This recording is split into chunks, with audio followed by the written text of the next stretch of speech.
Tapi kalau tidak berubah, mungkin sedikit yang masuk sehingga tidak berpengaruh, maka tetap bisa digunakan untuk mengangkat hadas kecil dan bisa digunakan untuk mengangkat hadas besar. Supaya kita jangan ditanya orang lagi, Ustaz kalau kaki saya kotor kena tanah itu menajis atau tidak. Harus bedakan mana kotor mana bernajis. Baju keringat hitam di sininya itu disebut bernajis apa kotor? Baju yang kotor bisa nggak digunakan untuk sholat? Bisa. Yang tak bisa itu adalah bernajis, gitu ya. Perlu kita ketahui. Sampai 2 kula. Berapa 2 kula tadi? 116 liter. Tapi kalau sudah lewat 2 kula, kembali statusnya seperti tadi. Apakah dia merubah rasa? Apakah dia merubah warna? Atau dia merubah bau? Jika tidak merubah sama sekali, maka statusnya tetap suci. Sampai 2 kula. Berapa 2 kula tadi? 116 liter. Tapi kalau sudah lewat 2 kula, kembali statusnya seperti tadi. Apakah dia merubah rasa? Apakah dia merubah warna? Atau dia merubah bau? Jika tidak merubah sama sekali, maka statusnya tetap suci. Bismillahirrahmanirrahim. Assalamualaikum warahmatullahi wabarakatuh. Assalamualaikum warahmatullahi wabarakatuh. Alhamdulillah wassalatu wassalamu ala Rasulillah Sayyidina Muhammad bin Abdillah wa ala alihi wa ashabihi wa mawalah amma ba'd. Yang sangat kami cintai Anda para perindu ridha Allah, pendamba kemuliaan, mulia di dunia dan mulia di akhirat. Kami saat ini berada di pesantren Nurul Azhar di bawah asuhan, bimbingan, riayah Tuan Guru Mulia Ustaz Abdul Somad. Harapan kami pesantren terus berkembang dan husnudzon kami akan berkembang. Maka dari itu kami ajak Anda para perindu ridha Allah, ayo kita ikut andil dalam besarkan pesantren ini. Semoga dari pesantren keluar ulama-ulama penerus dakwah baginda Nabi. Dan pesantren sudah dimulai dan alhamdulillah Masya Allah dibangunannya Masya Allah, dan juga ada santri-santrinya. Maka jangan ragu untuk bergabung. Inilah orang cerdas. Kalau kita mengandalkan ibadah kita melakukan sholat sebanyak apapun sangat terbatas. Ngaji Quran sangat terbatas. Tapi kalau kita ikut andil dalam program besar semacam ini, sebanyak anak membaca Al-Quran di pondok ini kita mendapatkan pahala. Sebanyak anak sholat di tempat ini kita mendapatkan pahala. Belum lagi di saat mereka menjadi ulama. Inilah kerjaan orang-orang cerdas. Maka ayo menjadi cerdas hari ini. Jangan ragu, sisihkan rezeki Anda. Silahkan sisihkan rezeki Anda langsung ke pesantren Nurul Azhar, ke Bank Riau Kepri Syariah, nomor 82021666661, dan Bank Syariah Indonesia nomor rekening 14766666666 atas nama Yayasan Tabung Wakaf Umat, atau Bank Muamalat nomor rekening 2210666666 atas nama Yayasan Tabung Wakaf Umat. Dan jika terbuka hati Anda lalu Anda berderma, jangan ragu, sertakan kode transfer 01 di akhir nominal transfer dan atau konfirmasi ke nomor 0852 6541 6060. Itu adalah nomor admin yayasan. Dan setelah itu, setelah Anda berderma, puji syukur, bersyukurlah kepada Allah karena Allah telah memilih Anda untuk bisa berjuang. Nuhibbukum fillah. Assalamualaikum warahmatullahi wabarakatuh. Ternyata ada pinggir. Ternyata pinggir juga kerumitan gitu. Ternyata setelah kami analisa IKMI dan MDI, tidak semua pinggir terjangkau IKMI MDI sana. Sehingga Ustaz Muhsin pun selalu menyampaikan kerisauan dia. Jadi kami selalu diskusi gimana pinggir kita malah lewat ke pinggir, malah ke pedalaman gitu. Jadi sampai akhirnya kami mendengar muncullah takdir. Ya, dipelopori Ustaz Muhsin dan juga Ustaz Kurniawan dan kawan-kawan. Jadi bagi kami ini memudahkan, ya, melepaskan kewajiban fardu kifayahnya lah, ya. Kalau mereka tidak ada, ya kita semua berdosa kan, gitu. Kalau tak semua mendapatkan sentuhan dakwah, tentu semua kita akan berdosa. Jadi kami komitmen setelah kami buat Yayasan Tabung Wakaf Umat, kami komitmen bahwa kalau jasad kita tidak sampai ke pinggir, minimal ruh kita harus sampai ke pinggir. Ya. Sampai akhirnya tanah ini kami dah diwakafin sama Pak Edward Sanger. Nah, kata Pak Edward, terserahlah kepada Ustaz Somad, kata dia, kalau Ustaz mau jual tanah itu tidak apa-apa, nanti beli aja yang lain di kota, kata dia. loh dipikir-pikir kenapa dijual gitu. Justru di sini lebih membutuhkan ya. Karena kan pinggir itu kalau kami mikirnya kalau seperti makan bubur itu tidak bisa dari tengah panas. Orang makan bubur itu dari pinggir-pinggir. Kalau pinggir bocor maka dia akan ke tengah, akan habis gitu. Maka bentengnya di pinggir. Maka sejak itu takdir ngajak kerjasama yang Maya TWU kami sambut hangat, tapi masih sebatas kemampuan kami untuk kerjasama seperti beras dan uang seadanya. Karena kami tahu memang masyarakat di pinggir ini untuk ngasih amplop ke Asatis itu masih ya, bukan berat kalaupun ada sedikit gitu saja. Ya kita kan maklum. Buktinya apa? Mereka nelpon saya di waktu Idul Adha kemarin banyak yang di pinggir ini. Kami tidak ada kurban, kami nggak ada kurban. Itu kan gambaran cermin daripada ekonomi mereka. Dulu biasanya kurban-kurban di kota itu kami setelah dipotong, setelah dibagi-bagi, kami sebagian bawa ke sana, bagian bawa ke sana. Itu kan untuk musim dan lain-lain. Nah, sampai akhirnya cerita-cerita saya dengan Ustadz Kurniawan, Ustadz Muhsin, kita bermimpi suatu saat bahwa kita memberikan dukungan yang full untuk kawan-kawan yang berjuang di pinggir, terutama Palas. Mumpung pesantren kita ada di Palas.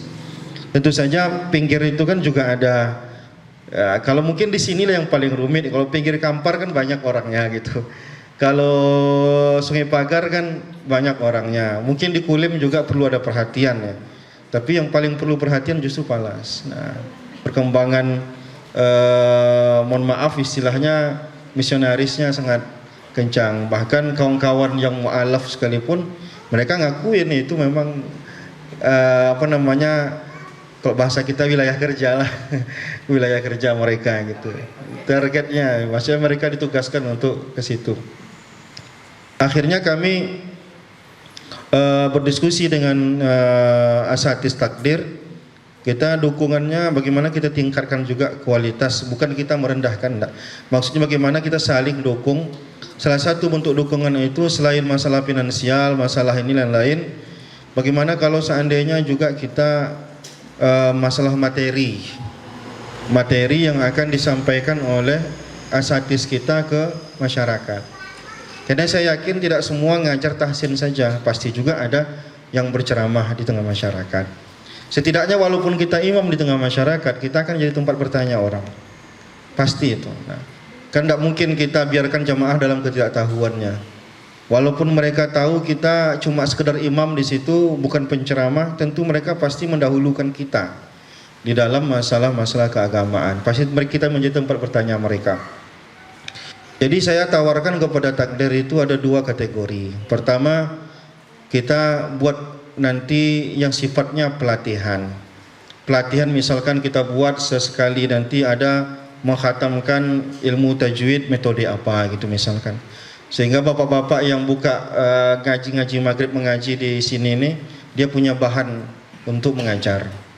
Yang kedua, secara keilmuan yang ingin kita kokohkan. Nah, jadi menurut saya kasihan kalau seandainya kita ceramahnya masih lepas masalah kehidupan terus yang kita ceramahkan, tapi kita lupa ada yang paling urgen untuk mereka ketahui, yaitu hal-hal yang sifatnya fardu ain. Nah, fardu ain apa? Fardu ain itu dan ilmu yang tak bisa diwakilkan kepada orang lain. Yaitu bagaimana mereka bersuci, bagaimana mereka sholat yang tak bisa diwakilkan ke orang lain gitu. Dan kira-kira ustadz-ustadz kita tuh yang perlu dikokohkan tuh di situ. Karena jamaah secara mendetail itu akan bertanya gitu. Nah, yang kedua tentu saja masalah akidah juga harus kuat. Nah, jadi menurut saya biarlah saya pengen basicnya itu kuat, yaitu kitab. Kalau cuma pelatihan-pelatihan itu kadang kurang kuat ya. Saya mau kita ada teks yang kita, walaupun kita tak pandai membacanya, membawanya, setidaknya kita merasa pede kalau kita pernah membaca itu. Pede kita menyampaikannya. Ada loh teksnya sama saya gitu. Nah, sumber yang menurut kita kuat. Sehingga nanti kita menyampaikannya pede. Jadi mungkin butuh waktu panjang karena ini kitab ini banyak. Jadi itu pun kita punya waktu sekali sebulan tidak apa-apa, yang penting kita istiqomah saja. Nanti kita banyak diskusi-diskusi sehingga nanti persoalan di masyarakat pun dapat kita. Selain kitab kuning rutin sebulan sekali ini, ya siapa nanti yang istiqomah lah ya. Mungkin nanti tak semuanya akan istiqomah sampai akhir. Tapi mudah-mudahan siapa yang istiqomah kita lanjut terus, walaupun 3 orang, 4 orang, ya minimal itulah nanti yang akan menjadi benteng kita gitu. Dan nanti selain itu bisa saja mereka takdir pengen membuat sebuah kegiatan mungkin sifatnya pelatihan, kami insya Allah dukung. Nah, mumpung menurut kami ini ada tempat, maka kami pengen memanfaatkan tempat ini. Tapi kalau mungkin sesekali pengen juga kita, ya Ustaz, ayo Ustaz bosan di tempat Ustaz terus, sesekali tempat kami, ayo nggak masalah.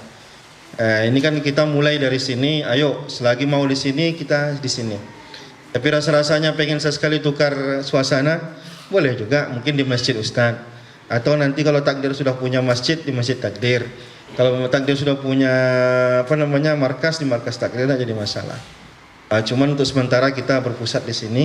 Nanti semakin banyak titik kumpul kita, itu biasanya semakin ditakutin. Kami punya tempat kumpul di sana. Di sini welcome, tidak masalah.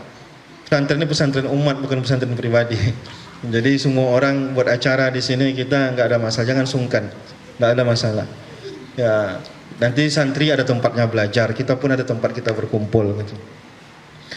Baik, saya akan baca kitab ini, saya jelaskan, dan saya akan menjelaskan itu pelan-pelan. Karena saya bukan menggurui, tidak, cuma sekedar orang yang membacakan saja. Karena saya yakin bapak-bapak, ustaz-ustaz juga mungkin sudah pernah membaca kitab, ataupun ilmu yang ada di kitab ini mungkin sudah diketahui. Kitab ini wakaf, boleh dibawa pulang, ya, yang hadir silakan dibawa pulang. Mudah-mudahan ke depannya ikut lagi dan dibawa lagi kemari setiap kali belajar. Baik, mudah-mudahan istiqomah. Baik, kitab ini, nama kitab ini Fathul Qarib Al-Mujib. Kitab ini isinya adalah syarahan daripada kitab Ghayah, Matan Ghayah wa Takrib. Anak pesantren pasti hafal betul dengan kitab ini. Kalau kita lihat isinya ada yang di sebelah kanan, ada di dalam kotak. Yang sebelah kanan itu adalah Matan Ghayah wa Takrib namanya. Yang dalam kotak penjelasannya. Nanti saya mungkin akan membaca yang pinggir saja. Nanti mana kalimat yang menurut kita perlu penjelasan, baru kita tengok ke dalam. Bapak boleh coret-coret kalau pengen tahu artinya, nggak tahu silakan dicoret di situ, terserah. Karena itu sudah boleh Bapak miliki bukunya. Yang mungkin buta sekali dengan bahasa Arab, bisa saja menyimak. Insya Allah mudah-mudahan pelan-pelan, insya Allah terbiasa, gitu ya. Baik, ternyata kitab ini tak ada barisnya. Kalau yang kitab saya ini ada barisnya. Nah, ternyata berbeda. Kitab yang ini tidak ada barisnya sama sekali. Tapi nggak apa-apalah. Nanti kalau mau dibarisi di situ boleh juga ya. Bismillahirrahmanirrahim. Saya barisi dulu sedikit ya. Al-Muyahu. Ini Pak ya, dari halaman 2 ya. Ada Kitabut Taharati sebelah kanan. Di sebelah kanannya ada bacaannya Kitabut Taharati ya. Al-Muyahu atau Al-Miyahu, bisa Muyahu, bisa Miyahu, allati yajuzu, kalau mau dibarisi boleh, yajuzu at-tathiru, yajuzu at-tathiru biha sab'u miyahin. Mana mungkin ada yang pernah belajar tulis sedikit ya dulu. Anggap kita ngulang-ngulang sedikit lah gitu ya. Itu nanti terbiasa ya. Kalau nanti memang perlu kan kita pakai belajar bahasa Arab juga, boleh kita ulang lagi, tapi kita cari waktu lagi gitu ya. Ma'us samai wa ma'ul bahri wa ma'un nahri wa ma'ul bi'ri wa ma'ul aini wa ma'us salji wa ma'ul baradi. Baik. Bapak Ibu yang dimuliakan Allah Subhanahu wa taala, kitab ini kitab fikih yang populer di kalangan mazhab Syafi'i. Mengapa saya pilih mazhab Syafi'i? Karena masyarakat kita mazhabnya Syafi'i. Karena tidak akan Bapak temukan satu kitab yang tak bermazhab. Apakah mazhabnya Hanafi, Maliki. Sedangkan di masyarakat kita yang mereka amalkan selama hari ini adalah mazhab Syafi'i, maka kita fokuskan dulu ke mazhab Syafi'i. Nanti kalau dah khatam kitab ini, pengen lanjutan, silakan kita nanti baca kitab yang perbandingan mazhab pula. Tapi kita tuntaskan satu pemahaman dulu supaya kita nanti nggak bingung menyampaikannya ke masyarakat. Yang ingin nanti ke kamar mandi sebelah kanan ya, itu kan ada dua kita kamar mandi. Kalau memang kekurangan di sana ada dua slot juga di pendopo. Masih kurang juga di atas masih ada. Baik.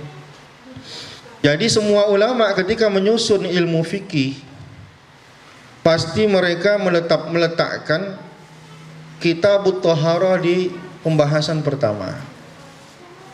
Kecuali mazhab Hanafi. Mazhab Hanafi justru meletakkan fikih itu di bab pertamanya, bab akidah. Kenapa gitu? Karena menurut orang-orang ulama mazhab Hanafi, mensucikan diri itu enggak hanya yang zahirnya, yang batin juga perlu disucikan. Jadi mereka mensucikan diri dari akidah dulu, baru mereka menyucikan zahir. Sehingga dalam fikih mazhab Hanafi kita temukan dalam kitab fikih ada pembahasan akidah di awal-awal. Tapi selain mazhab Hanafi, itu biasanya pembahasan awalnya langsung mensucikan diri. Nah, jadi pembahasannya Kitabut Thaharah, masalah bersuci. Saya sambil coret-coret Pak ya.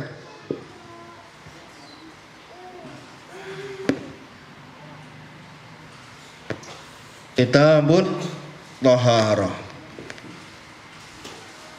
Jadi isi pembahasan Kitabut Thaharah ini, kalau kitab itu artinya pembahasan besar, judul besarnya masalah Thaharah. Nanti di bawah kitab itu ada bab, ada fasal ya. Jadi pembahasan masalah bersuci ini apa?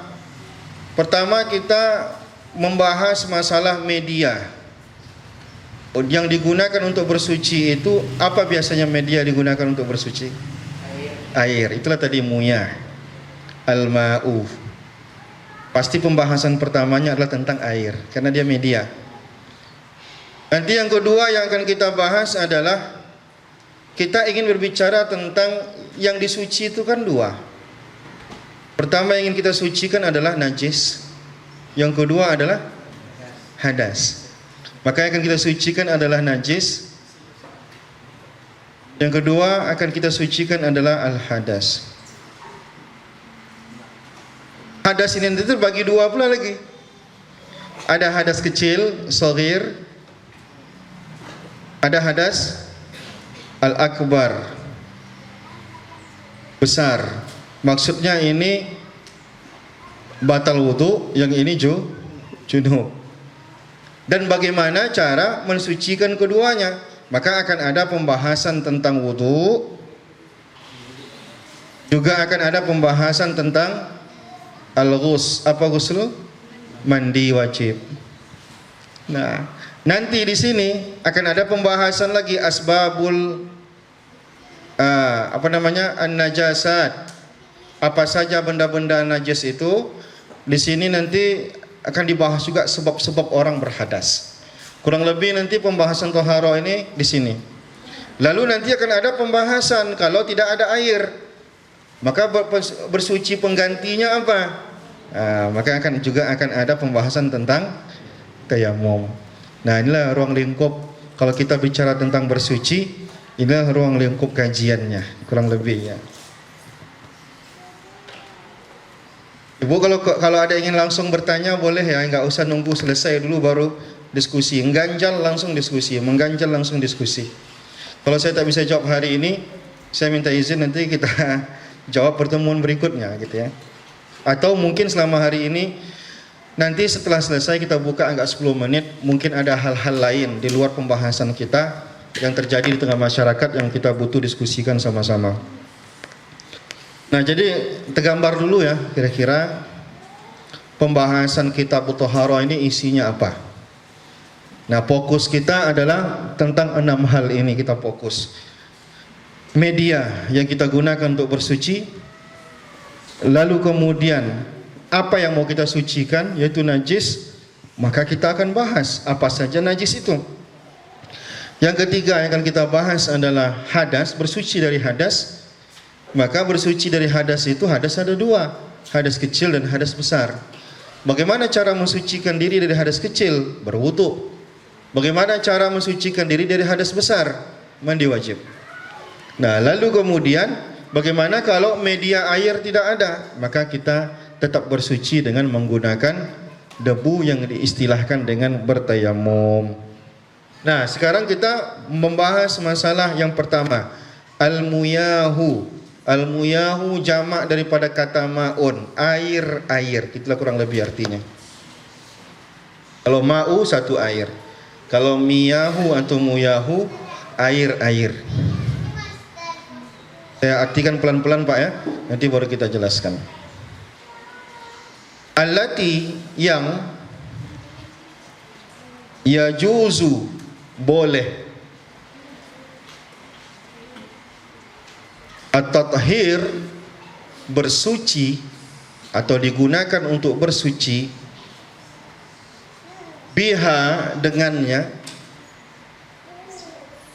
sab'u miyahin, sab'u 7 miyahin, 7 macam air. Jadi sumber air yang bisa kita gunakan untuk bersuci ada 7. Keluar dari 7 ini berarti air itu tidak bisa digunakan untuk bersuci. Ustaz, bolehkah nanti kami bersuci pakai air kelapa? Tengok masuk enggak dalam 6 ini. Nah, maaf berapa tadi? 7 ini. Ustaz, boleh enggak kami mandi wajib pakai air di Meranti? Padahal airnya sudah berubah menjadi air kelat, teh kelat gitu. Nah, kita tengok dia masuk enggak 7 ini. Kalau dia masuk ke 7 ini, salah satu dari 7 ini, maka air itu bisa digunakan untuk bersuci. Nah, apa saja dia? 1, ma'ud samai. Ma'u air sama yang turun dari langit. Maksudnya apa nih? Hujan. Ya. Sederhananya itu saja sih, air hujan. Cuma di situ disebutkan ma'us sama langit gitu. Yang kedua, ma'u al-bahri. Bahri itu artinya adalah laut. Jadi kita tak bicara tentang rasa ya, kita bicara tentang sumbernya dari mana. Kalau masalah rasa tentu kita ragu menggunakan air laut. Nah, tapi sahabat Nabi SAW ketika mereka berlayar, mereka bawa air yang bagus dari darat. Lalu sampai tengah laut mereka kehabisan air. Lalu mereka bingung bagaimana untuk berwudu nanti. Muncullah problem gitu ya. Lalu setelah sampai di darat mereka diskusi dengan Rasulullah, ya Rasulullah bagaimana sebenarnya? Kalau di tengah laut itu kami kehabisan air. Kata Rasulullah, air itu tahur, suci, wal hillu maitatahu. Bangkai air itu halal. Maksudnya ikan-ikan tak perlu disembelih, boleh dimakan tanpa disembelih gitu. Nah, jadi kita tak bicara masalah suci, tidak bicara tentang rasa. Ini kita bicara tentang sumber dari mana air itu datang. Pertama, turun dari langit. Yang kedua, sumber air itu adalah lautan. Yang ketiga, wa ma'un nahri. Nahri artinya sungai.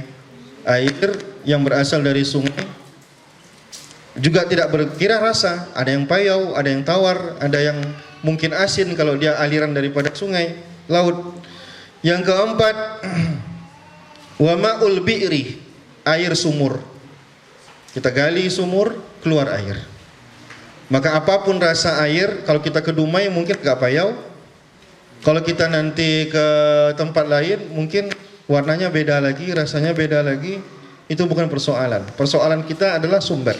Nah, yang kelima, wa ma'ul aini, dari mata air. Kan aqua yang depan Bapak ini kan kita yakini biasanya bersumber dari mata air, pegunungan dan lain-lain ya. Yang keberapa lagi? Yang keenam, ma'us salji, air salju. Ya, mungkin salju kalau kita kumpulkan lalu kita endapkan, maka dia akan berair. Maka air itu juga termasuk salah satu sumbernya. Dan yang ketujuh, ma'ul baradi, air embun kalau bahasa kita. Sebenarnya kalau dibagi ini, embun juga dari atas, hujan dari atas, air salju juga dari atas. Cuman ulama di sini memisahkannya. Total ada 7. Apa saja yang 7 tadi? Kalau kita tak lihat ya, kalau kita lihat itu dapat. Karena masyarakat mungkin tak sempat kita bawa kitab, mereka bertanya. Perlu juga diingat-ingat. Air hujan, air laut, air sungai, air sumur, mata air, air salju, air embun, 7 semua total. Air embun gimana? Ya gimana cara Bapak lah, Bapak kumpulkan dia. Kumpulkan kan jadi banyak juga dia. Nah, sekarang kita fokuskan di sumbernya. Sumbernya apa? 7. Kalau artinya masuk ke air kelapa dari 7 itu. Maka kalau ada masyarakat kita bertanya, Ustadz, air kelapa ini bisa nggak untuk berwudu? Nggak bisa, karena nggak masuk salah satu 7 itu. Apalagi buah-buahan yang banyak kandungan airnya. Pohon pisang ada airnya kan? Semangka itu kalau di ini banyak airnya. Jeruk kita perspirasin banyak dapat juga air gitu. Tapi dia keluar dari 7 tadi. Ini bukan masalah rasa. Semangka ada rasanya manis. Ini bukan masalah rasa. Air pegunungan pun kalau ada rasanya nggak jadi masalah, karena dia masuk dari salah satu 7 tadi. Pada bagian mana? Pada bagian dia dari mata air. Nah, begitu ya. Nah, ini dasar sekali. Lanjut. Dari 7 tadi, Zaki hapus penulis. Dari 7 tadi, 7 sumber mata air. Kita ingat, 1, 2, 3, 4, 5, 6, 7. Nah, sekarang aqua di depan Bapak. Bapak yakini dari mana itu? Dari mata air. Apakah otomatis bisa digunakan untuk wudhu dan mandi wajib? Dari segi sumber bisa. Tapi dari segi hal lain, ada juga hal lain yang mempengaruhi. Tadi baru poin pertama. Poin pertama adalah sumbernya dari mana. Poin kedua, air ini sudah terkontaminasi belum dengan benda lain. Nah, apakah dia masih murni atau tidak bisa disebut dengan murni? Karena bersuci hanya boleh menggunakan air murni. Itu kata kuncinya, nanti akan dibahas. Saya buka dulu sedikit. Berwudu maupun mandi wajib, berwudu maupun mandi wajib hanya boleh menggunakan air yang murni. Dari mana? Dari 7 sumber tadi. Selagi yang 7 sumber itu murni, belum ada terjadi kontaminasi dengan benda-benda apapun, maka air itu disebut dengan air mutlak, sah digunakan untuk berwudu dan sah digunakan untuk mandi wajib. Oke. Maka kita punya 7 macam air yang bisa digunakan untuk bersuci, tapi 7 macam air ini bisa dikategorikan 4 keadaan. Summa kemudian al-muyahu, air-air itu ala terbagi arba'ati aksamin, arba'ati 4 aksamin macam, 4 macam keadaan. Berarti ada 4 kemungkinan. Ada 4 kemungkinan. Kemungkinan pertama, 1, kasih tanda supaya nggak bingung. Tahirun. Kemungkinan pertamanya apa? Ada yang bisa bantu bacakan? Oke. Tahirun, mutahhirun, ghairu makruh. Di sebagian kitab tak ada kata ghairu makruhnya. Kalau di sini ada kata makruhnya. Kenapa? Karena makruh itu tidak mempengaruhi sah atau tidak sahnya wudhu. Nah, ada air yang boleh digunakan bersuci tidak makruh, ada juga air dipakai tapi makruh. Nah, itu maksudnya. Nah, sekarang kita fokus yang satu dulu. Wa huwa al mutlaq. Ini kata kuncinya, Pak. Ini kata kuncinya. Apa arti mutlak ini? Murni, belum terkontaminasi dengan apapun. Inilah satu-satunya air. Inilah air yang bisa digunakan untuk mengangkat hadas kecil dan bisa digunakan untuk mengangkat hadas besar. 7 macam air tadi, 7 macam air tadi sumbernya, apakah itu air yang turun dari langit? Apakah itu airnya adalah air laut? Apakah itu airnya air sungai? Apakah itu airnya adalah air sumur, mata air, salju, embun? 7 macam ini syaratnya adalah mutlak. Apa maksud mutlak? Tidak bercampur dengan apapun. Tidak bercampur dengan. Kalau bercampur bagaimana? Gitu dulu. Tetap ada kemungkinannya. Kalau bercampur dengan benda lain, benda bersih maupun benda kotor, maka tengok keadaan. Apakah air itu sudah sampai 2 kula atau belum sampai 2 kula? Berapa kula? Berapa liter 2 kula itu? Ulama sebagian mengatakan 2 kula itu 116 liter. Berapa? 100. Kira-kira di rumah ibu sampai enggak 116 liter? Wallahu alam. Kata Imam Syafi'i, biar mudah, kalau ember kita petak segi 4, berapa segi 4? Kira-kira 1 hasta seperempat setiap sudutnya, maka itu kurang lebih isinya 2 kula. Kalau bapak punya ember misalkan segi 4 nih, dia agak-agak lah ya. Sininya 1 seperempat hasta. Sini kemari juga 1 seperempat hasta. Begitu juga di sini 1 seperempat hasta. Di sini 1 seperempat hasta, maka volumenya kurang lebih itu 2 kula. Hasta itu yang mana tuh ini? Dari sikut sampai ujung jari tambah seperempat lagi. Setiap sudutnya begitu, kurang lebih lah isinya itu 2 kula. Tapi kalau rajin untuk ngitungnya boleh juga.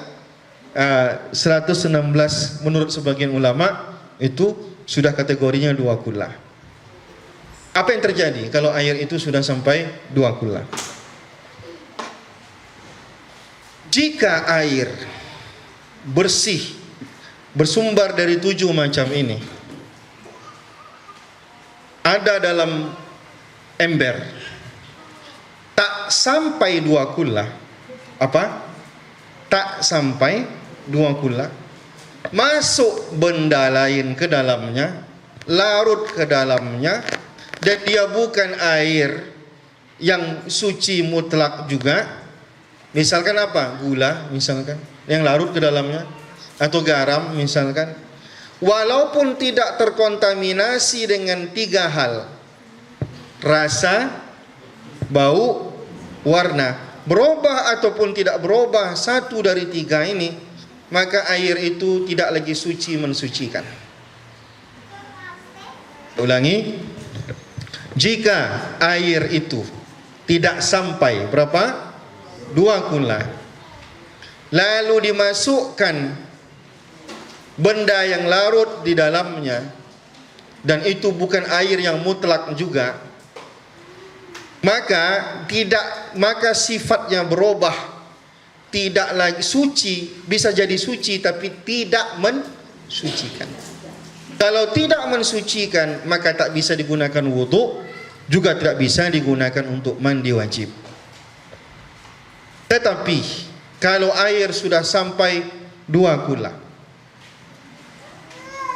lalu kemudian masuk barang benda ke dalamnya, benda najis sekalipun masuk ke dalamnya, maka Apakah air itu otomatis tidak suci lagi? Tengok dulu. Kalau berubah salah satu dari tiga tadi, apa tadi yang tiga itu? Rasa, bau, warna. Kalau berubah, air itu tidak lagi bisa digunakan untuk bersuci.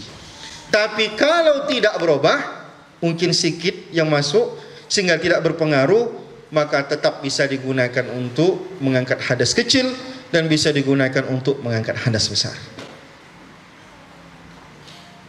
Tertangkap Pak ya? Ya gitu dia. Alhamdulillah kalau tertangkap. Nah, maka kategori yang pertama adalah suci, mensucikan dan tidak makruh digunakan. Ada yang makruh, itulah yang kedua.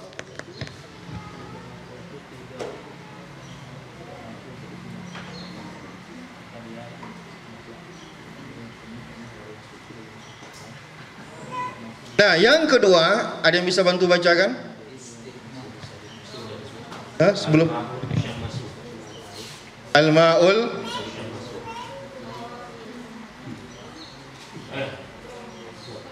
sebelumnya ada tuh kayaknya. Ya, termakruh. Oke. Ya. Oke, makruh. Ya, kita lewat tadi ya. Ya, enggak apa-apa. Makruh yang kedua, makruh digunakan. Makruh istimalihi, menggunakannya. Wa huwa, yaitu ma'ul musyammas. Apa arti air musyammas? Musyammas artinya adalah air yang terjemur matahari. Tapi ada syaratnya, banyak syaratnya. Kalau kita lihat dalam kitab-kitab fikih yang besar, kayaknya di Indonesia tidak ada itu. Apa syaratnya dia menjadi makruh? Dia makruh karena kalau menurut Imam Syafi'i, dia makruh karena berpotensi menjadi penyebab penyakit kulit. Cuma itu mengapa dia menjadi makruh. Karena berpotensi air yang terjemur matahari ini berpotensi membuat kita terkena penyakit kulit, membahayakan kita. Oleh karena itu dia dimakruhkan. Syaratnya banyak. Pertama, di antara syaratnya itu adalah air matahari langsung menyengat ke air. Kira-kira tangki kita langsung nggak air menyengat ke air? Nggak, berarti tangki kita nggak masalah. Walaupun kita sholat zuhur terasa hangat airnya, karena dia tak masuk dalam kategori itu. Yang kedua, sebagian ulama mengatakan bejana airnya itu harus terbuat dari tembaga, sedangkan kita terbuat dari plastik. Nah, kita udah tertutup, artinya air yang kalau tangki-tangki air kita walaupun hangat, kita sholat zuhur biasanya berwudu terasa hangat, walaupun kadang kalau agak siangan, malah agak rasanya panas, menyengat, itu tak masuk dalam kategori ini karena kita berbeda. Ini tempat kita musimnya pun bukan berada pada musim panas. Intinya ada di tempat-tempat tertentu airnya makruh digunakan. Sekarang pertanyaannya, kalau makruh sah nggak wuduknya? Tetap sah. Jadi tak berpengaruh. Nah, jadi air jenis yang kedua ini adalah air yang 7 macam tadi, mutlak tapi terjemur matahari. Syaratnya tetap harus mutlak, tapi dia terjemur matahari. Bolehkah digunakan berwudu? Boleh, sah. Bolehkah digunakan untuk mandi wajib? Boleh, sah. Tapi hukumnya makruh. Apa arti makruh? Sebaiknya ditinggalkan. Berdosakah kalau dikerjakan? Tidak berdosa. Tapi agama melarang kita melakukan hal-hal yang tak baik. Itulah kurang lebih arti makruh itu. Tak baik dilakukan. Mungkin membuat kita sakit, membuat kita cedera dan lain-lain. Nah, yang ketiga, al-ma'ul apa bacaannya?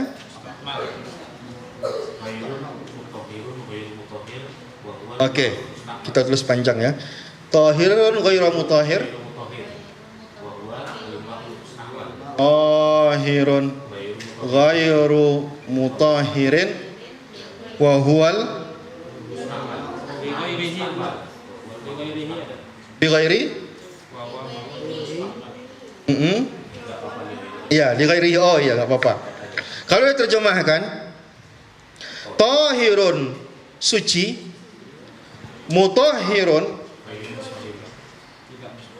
tahirun, ghairu tidak, mutahhirin mensucikan, li ghairihi untuk yang lainnya. Apa itu? Wahua yaitu ma'ul, air, al musta'mal yang sudah digunakan. Saya praktekkan begini supaya kita tahu apa yang dimaksud dengan air musta'mal. Karena ini hanya adalah mazhab Syafi'i, air musta'mal ini. Artinya dalam mazhab Syafi'i lebih hati-hati dalam masalah ini. Dan air musta'mal dalam mazhab Syafi'i memang tidak bisa digunakan untuk bersuci. Apa itu air musta'mal? Saya contohkan.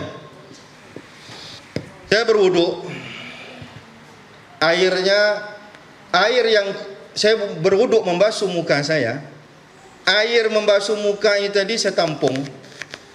Air itu statusnya musta'mal.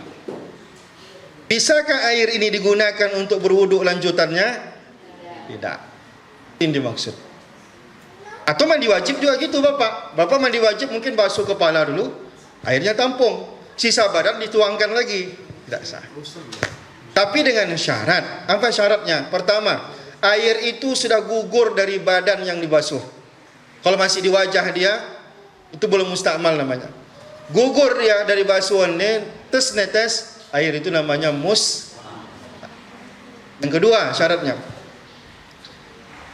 yang musta'mal adalah air basuhan wajib. Apa yang dimaksud dengan basuhan wajib? Sekarang wuduk kita 3 kali. Yang wajibnya yang keberapa? Pertama. Basuhan kedua, ketiga, airnya tidak musta'mal. Paham Pak ya? Misalkan Bapak cuci muka kan 3 kali. Basuhan pertama tadi hukumnya apa? Wajib. Kalau Bapak tak basuh pertama sekali, nak sah wuduk Bapak. Yang kedua, sunnah. 3, sunnah. Kalau 4, 5, bertambah sunnahnya, makruh hukumnya. Lebih banyak lagi bisa haram hukumnya. 3, dapat sunnah. Nah, basuhan 1, 2, 3. Statusnya wajib, sunnah, sunnah. Air musta'mal adalah sisa basuhan wajib. Bekas, bukan sisa ya. Apa nama bahasa kitanya? Apa bahasa yang bagus bahasa Indonesianya itu ya? Kalau sisa nanti orang itu bekas, oke lah bekas ya. Artinya sudah digunakan gitu. Apa bahasa singkat?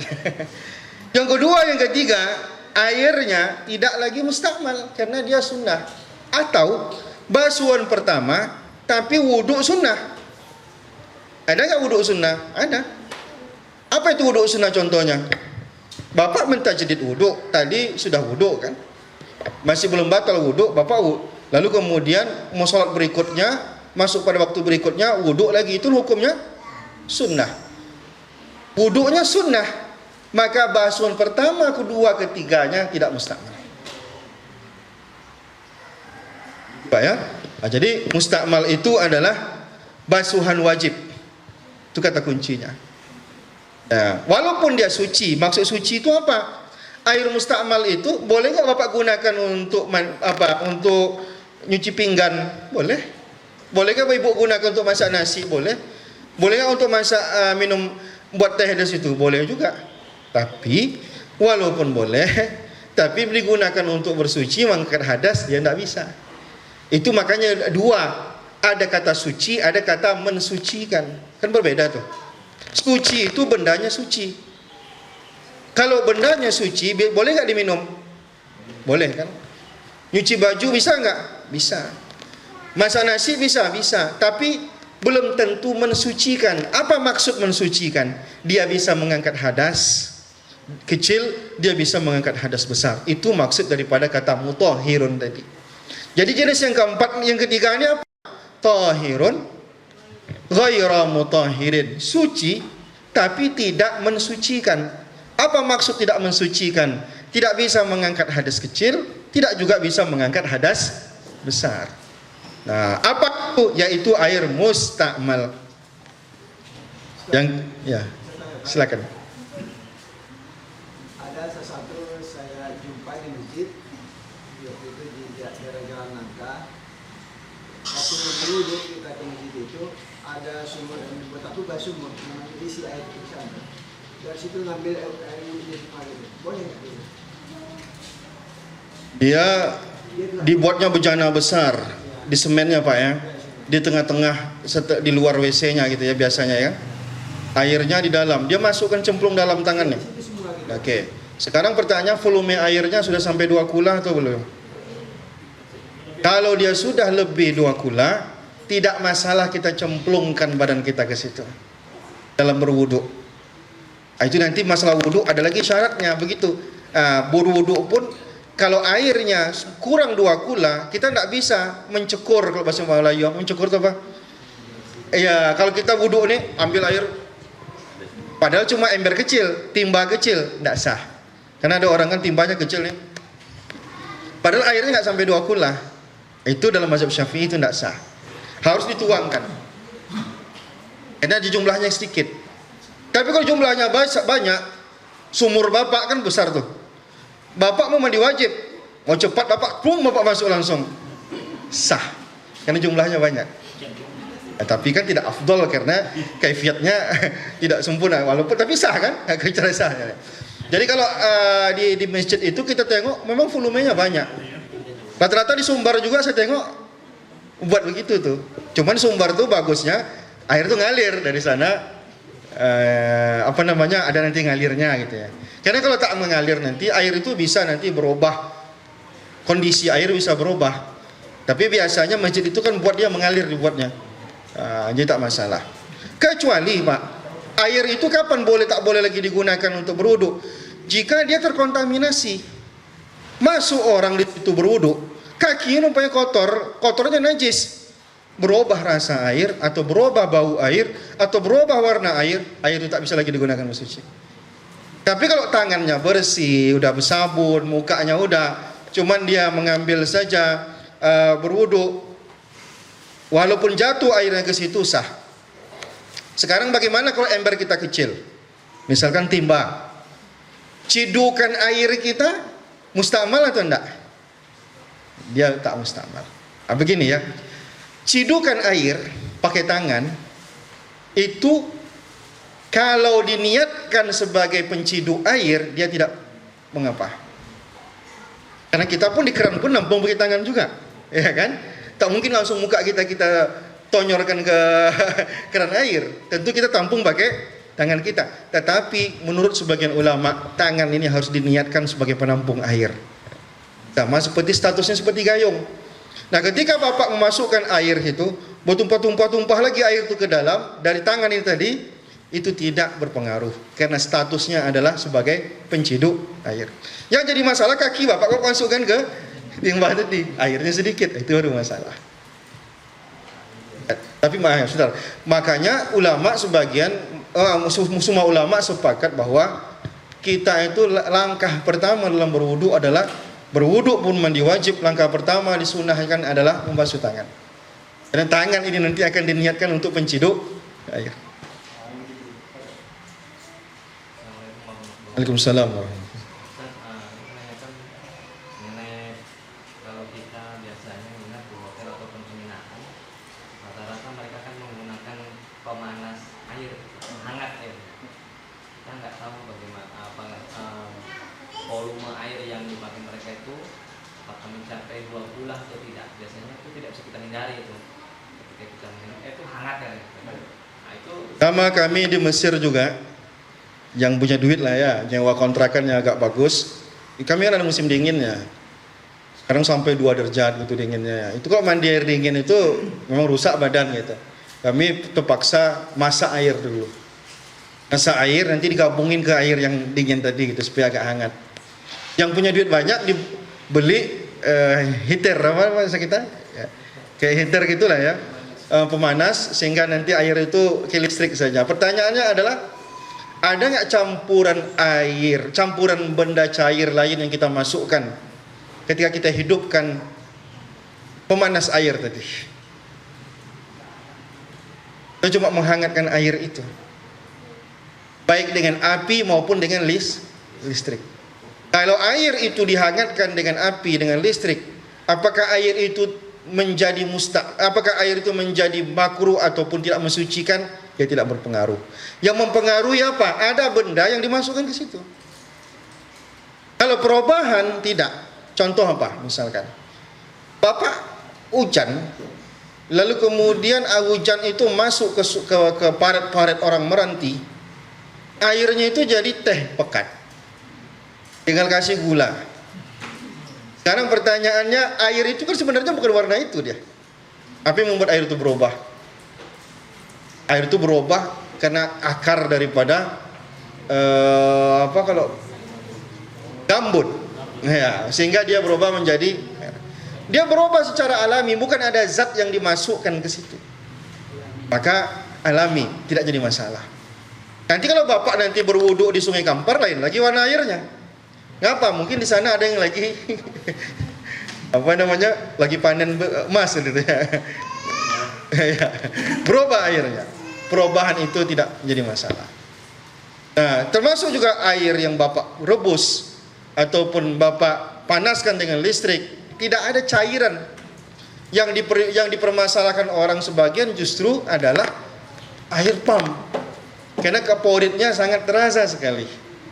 Terjadi perubahan. Cuman sebagian ulama mengatakan begini, kaporit yang dimasukkan ke dalam pam itu menambah kualitas air, kejernihan air menjadi bertambah. Ngerti ya? Jadi ada istilahnya, saya pernah dijelaskan oleh orang tuh. Jadi kualitas air kita itu misalkan 2 sampai 3 misalkan, tingkat kejernihan air kita itu.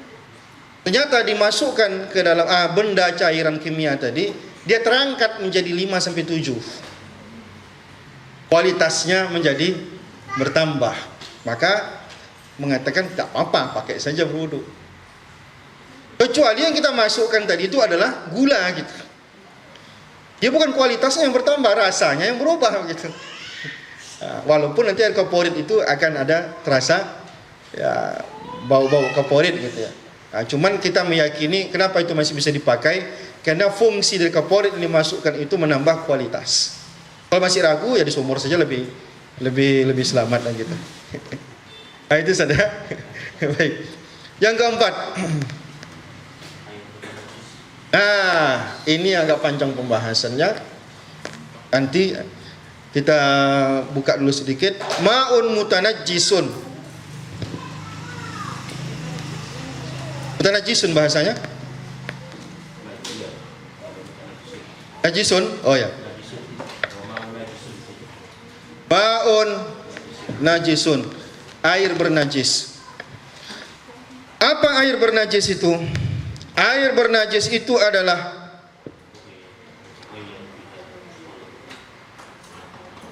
wal mutaghayyar, yaitu air yang berubah bima khalatahu, dengan sesuatu yang mencampurinya, minat tahirat, dari benda-benda yang bersih. Itu tadi tuh yang nomor 3 ya, nomor 2 tadi.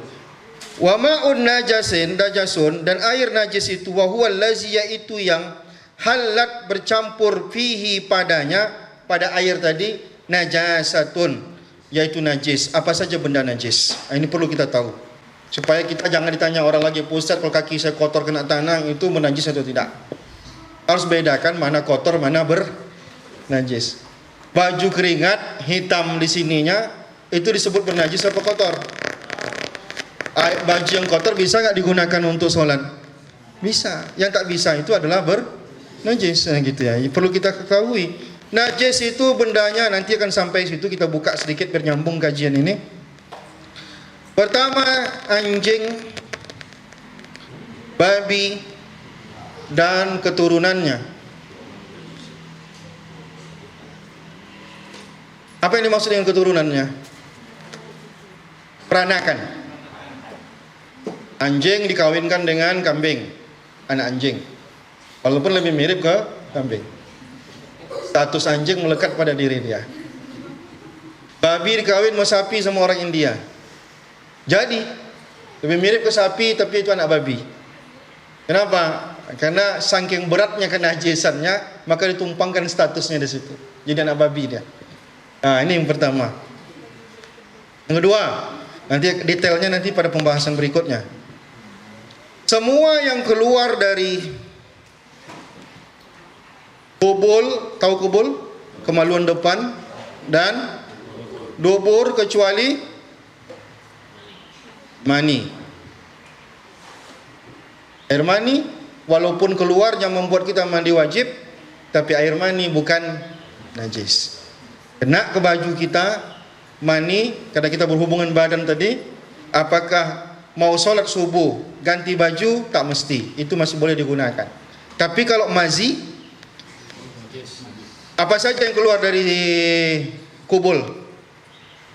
Kencing, mohon maaf ya, mazi, wadi, mani.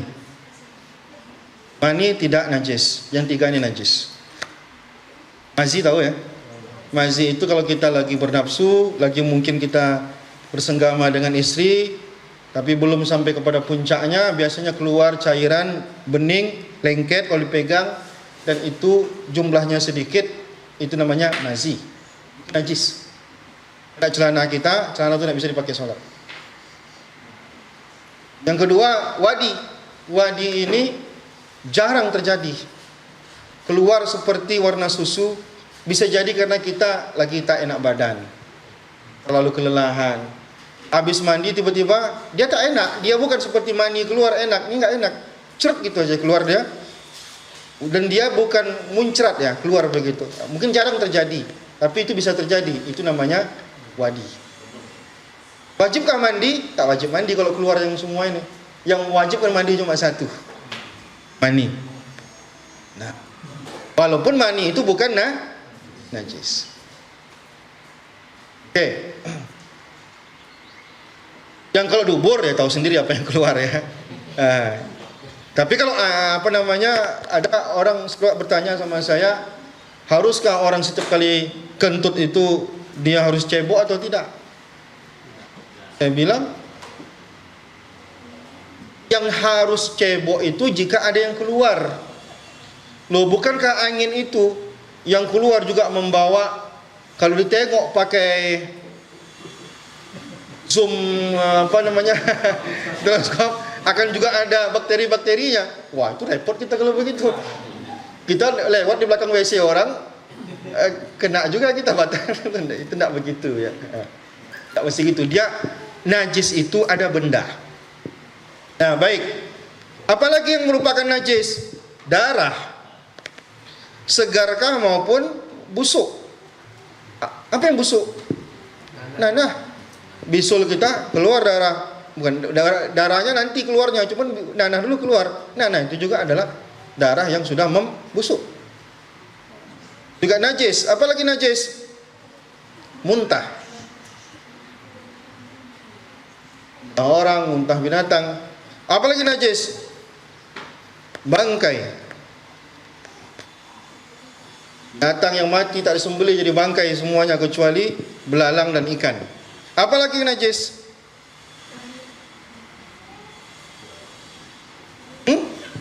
Cairan kamar. Apakah kategorinya tua, apakah namanya kamput, apakah namanya bir, apakah namanya, yang penting cairan yang memabukkan dia jadi najis. Dulu ada teman saya dulu pernah ngekos. Teman saya itu pemabuk. Pemalap tuh mabuk kerja dia. Cuman saya kalau menjelang subuh tuh baca Quran ketakutan deh. Sholat dia tuh subuh tuh, sholat dia. Jadi ternyata orang mabuk itu supaya hilang mabuknya cepat minum susu yang banyak supaya bisa sholat. Karena sholat nggak sah kalau dalam keadaan mabuk. Nah, air yang menetes, mungkin dari minum menetes air di bajunya, baju itu bernajis, nggak bisa digunakan untuk beribadah sholat. Begitu kurang. Jadi macam-macamnya. Nah sekarang apa air najis itu? Jika benda-benda najis ini masuk ke air, apakah otomatis najis? Tidak.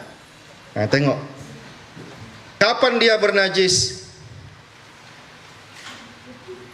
Wa huwa dunal kullataini.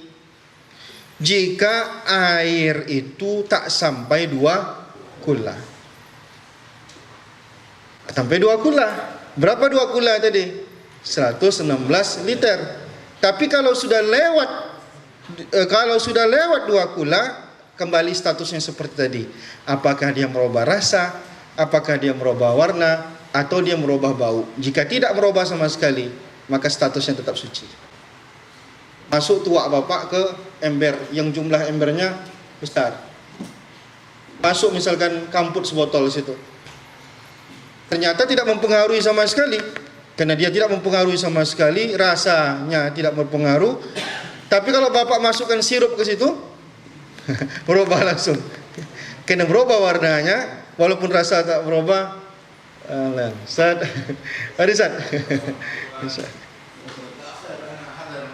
Kita apa Ustaz? Paham Ustaz? Alhamdulillah, Masya Allah.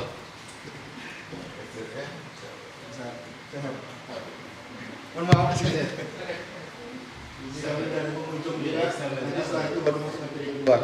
kadang materinya fikih. Minta kitab untuk Ustaz.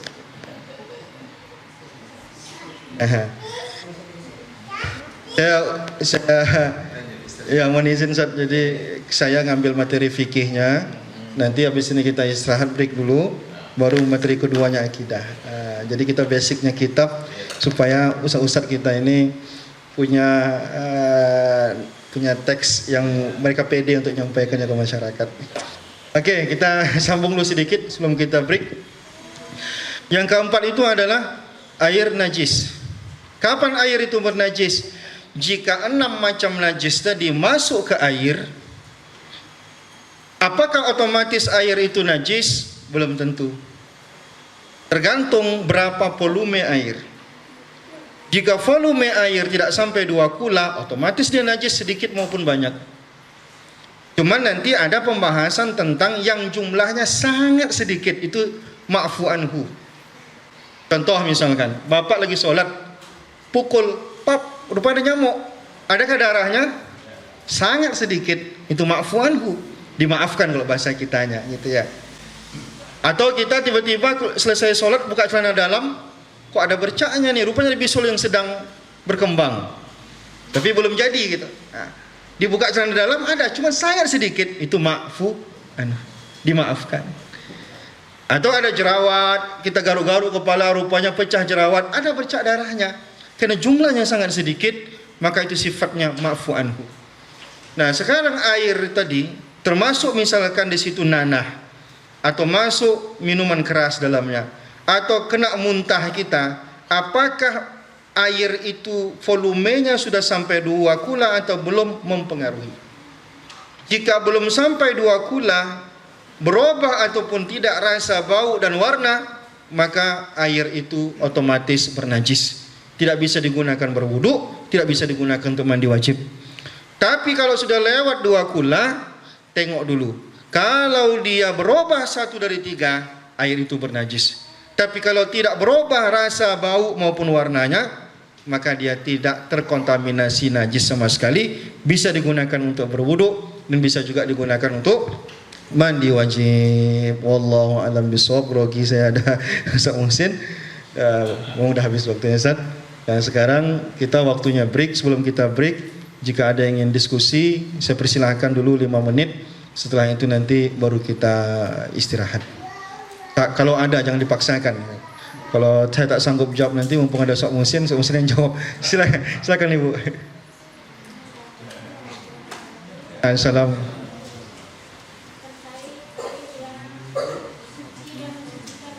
Ya Bu.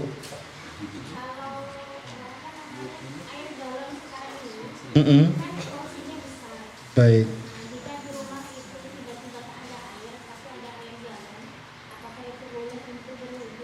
Baik, Ibu, status air galon sama seperti status SMS yang ada depan Ibu.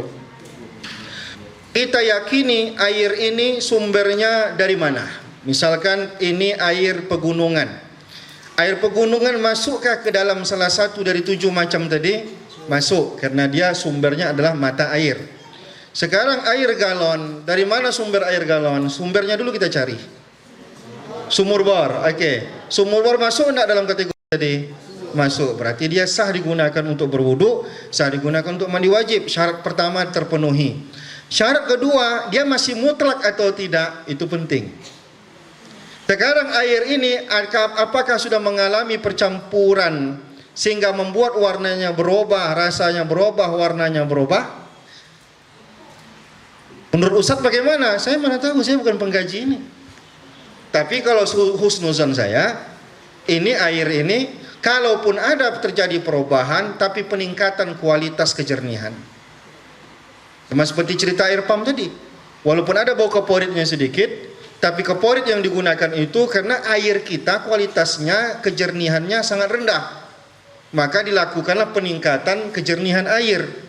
Nah, maka air galon, saya wallahu alam bisa jadi di situ terjadi penyaringan, tapi tidak terjadi ada pencampuran zat dan segala macam, maka sudah otomatis asalkan dia membasuhkannya ke dalam galon itu bersih segala macam, maka tidak ada masalah. Kita husnuzon. Kalau saya lihat kadang kalau kita beli air langsung ke apa namanya itu tempat depot air, kalau kita lihat ya kan enggak langsung saja dimasukkannya air itu langsung nyocos ke dalam. Ya kita yakin itu bersih. Kan tak ada masalah. Kecuali dia masukkannya pakai tangannya, tampungnya gitu. Nah, tangannya udah terkontaminasi dengan kotor tangan dia tadi. Tapi langsung keran itu nyocos ke dalam ini. Kalau penyaringan tidak masalah. Misalkan saya pernah dulu ke Meranti itu kan airnya kan warnanya ini. Kami bawa lah mahasiswa. Mahasiswa ini bawa, ya mahasiswa kan ngerti bagaimana menjernihkan air, pakai hijau, pakai batu, pakai ini. Kan dari merah berubah menjadi jernih. Ya kan pakai arang, pakai apa lagi itu biasanya? Pasir, pakai hijau. Dari merah air itu katanya berbahaya untuk ke gigi. Lalu dikasih itu air itu warnanya jadi putih. Sekarang berubah gak hukumnya? Tak berubah. Yang bertambah adalah justru kejernihannya makin bagus. Cuman orang Meranti ternyata tidak suka minum air yang sudah dilakukan penyaringan. Tidak enak rasanya, kata kami kembali aja lah ke yang itu. Dia sudah terbiasa minum itu. Jadi kita husnuzon ibu bahwa air galon itu didaur ulang dengan cara yang bersih. Nah sekarang begini. Bagaimana kalau kita tak lihat proses dia mendaur ulang air itu, mengisinya? Bagaimana hukumnya? Nah, kalau kita berhusnuzon itu orang muslim, maka sembelihan orang itu tak perlu kita ragukan. Kita tak mesti melototi dia menyembelihnya. Kalau kita yakin dia adalah orang muslim yang jualan rumah makan, kita tak perlu tengok apa bumbu-bumbunya. Yang jadi masalah itu adalah jika yang buka rumah makan orang non-muslim, maka kita pilihlah makanan yang paling memungkinkan halalnya lebih tinggi. Pergi kita misalkan ke Eropa, ada pilihan daging, ikan, ayam, ikan. Mana yang lebih besar kemungkinan halalnya? Kalau daging, menyembelihnya dia sembelihnya atau tidak? Dagingnya daging apa? Belum lagi bumbu-bumbunya. Maka yang paling memungkinkan lebih dari itu ayam. Ayam sudah pasti binatangnya binatang halal. Tapi kita tidak tahu juga disembelih atau tidak. Tapi kategorinya tadi makin berkurang kan. Tapi ada ikan, tak perlu disembelih sama dia. Tapi kita ragu juga bumbunya pakai apa, dia minyaknya, gonsengnya gitu. Cuman itulah yang paling memungkinkan halal gitu. Maka kita pilih ikan, jangan kita pilih daging begitu. Nah sekarang ada orang Islam jual depot air. Kebiasaan orang buka depot air itu tak mungkin dicukurnya pakai tangannya air itu.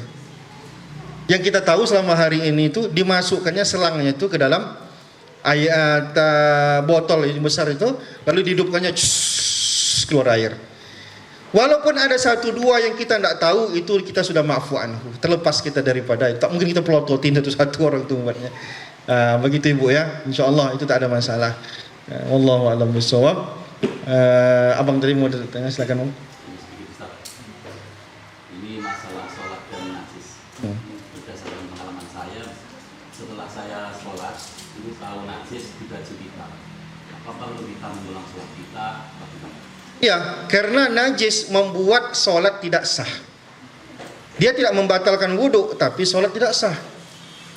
Kita terpegang kita tai, batal nggak wudhu kita? Tidak batal, karena kotoran, najis tidak membatalkan wudhu. Nah, tapi boleh nggak sholat? Tak boleh, karena najis itu belum kita bersihkan. Kalau kita bersihkan, tak perlu kita berwudhu lagi. Cukup membersihkan itu saja. Nah, syarat sahnya sholat, bersuci. Lalu suci dari najis dan hadas.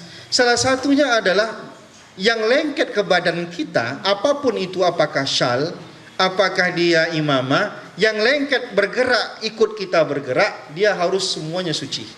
Misalkan saya, ini, dia kan bergerak, ikut saya bergerak. Ikut dia bergerak. Maka dalam sholat saya letakkan ini ke pundak saya, dia wajib suci. Jadi sholat tetap harus diulang. Harus diulang, karena tadi syarat sahnya tak terpenuhi. Itu dia. Jadi, syarat sah itu menentukan sah atau tidaknya sholat kita. Syarat sah itu yang penting kita kuat. Jadi orang bertanya, kira-kira dia tuh sah nggak sholat yang pusat? Kenapa Pak? Dia 20 rakaat tarawih cuma 8 menit. Bukan itu yang menentukan sah atau tidak. Bisa jadi sah, tapi tidak afdal. Yang menentukan sahnya itu adalah terpenuhi nggak rukun dan syaratnya. Ternyata dia bisa 8 menit 20 rakaat, ternyata pusat tak pakai ruku, pasti tidak sah. Kenapa tidak sah? Karena ada rukun dan syarat tak terpenuhi. Kalau rukun dan syarat terpenuhi, maka kita mengatakan sah. Perkara terima oleh Allah itu urusan Allah, bukan urusan kita. Kita cuma menengok secara zahir, rukunnya terpenuhi, syaratnya terpenuhi, kita katakan sah. Nah, kan ada kan dipermasalahkan orang tarawih 20 rakaat tapi 8 menit tembus gitu ya. Saya pernah mengalaminya di Jawa kemarin.